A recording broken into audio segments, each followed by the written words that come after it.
so a ɗanki, kin ba da rayuwarki kawai saboda ɗanki. Koda ya bata ranki san ba fushi gare ki.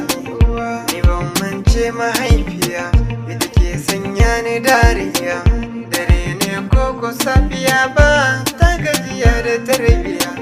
Kware ta min soyayya sannan ta bani jarmiya, tabarta ta yotawa don samun lafiya. Tun kafin ma haihuwa gare ni take da wainiya, hakanan na yi tasowa bai shi ko kuma yunwa.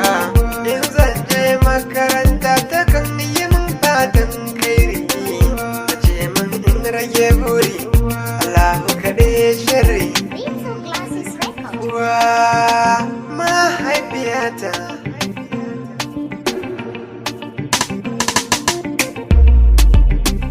ta bani dukan kulawa, da zarar na shiru ta ce dana me ke faruwa.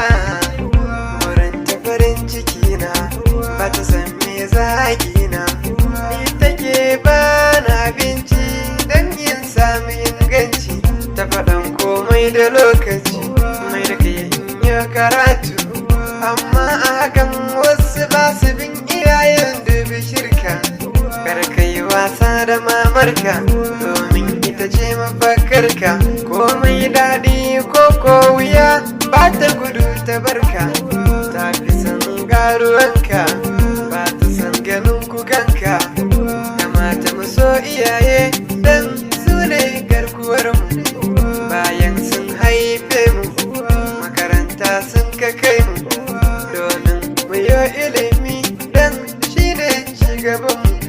Ɗawainiya suke gare mu amma mu ko aron